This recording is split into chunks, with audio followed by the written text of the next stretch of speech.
गाडी स्पिडमा जाँदैछ है गाइस हामी चाहिँ उमा जाँदै लाग्यो 40 स्पिड हानिसक्यो त अहिले टिकट ल्यायो चामेबाटै ल्यायो चामेबाट हाम्रो त अहिले त सिम दौडाउनु हुँदो रहेछ यार अब त दाइको ग्रुप भएको त सधैँ दाइले ल आऊ दाइ चलाऊ भनेर भन्छु मलाई आनन्द होइन मलाई आनन्द पैसा नि आउने पैसा पाएँ साउ भएर आफू थकाइ नि मर्ने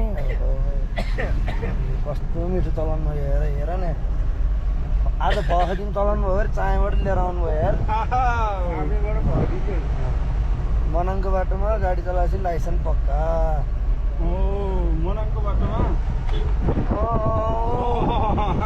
दिनुभयो है दिनुभयो अहिले बब मार्ली मिठो खुलाउँछ खाना ल गगुल दाइ यसो भन्नु तपाईँको एक दुईवटा शब्द अब ड्राइभर भाइए है अब यो ड्राइभर काम पेसा हो गर्नु पाइन्छ अब हातमा काम भए के अरे खाना पनि पाइयो खाना पनि पाइयो बानी सरकारले बोलाउनु सक्छ फेरि के थाहा ड्राइभर राख्नलाई होइन अनि त्यसपछि गएर हाम्रो गगुल दाइले उहिले हान्न खोज्नु भएको तर अलि मिलेन अलि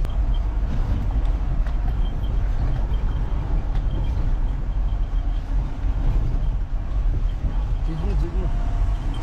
ठिक्क मिलाउनु ओहो ड्राइभर त खत्रै निक्लियो त के हो उकालै हान्थ्यो त टुरिस्टै भनेको ट्याक्क बब मार्ली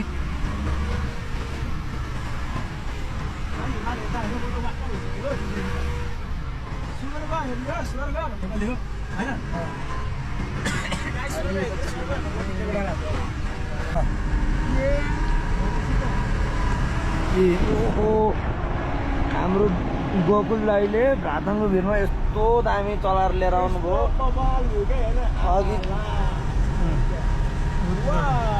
ल स्वर्ग नेपालको स्वर्ग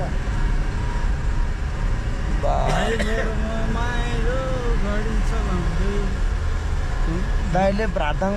चामेबाट गाडी रोक्नु रोक्नु रोक्नु यही हो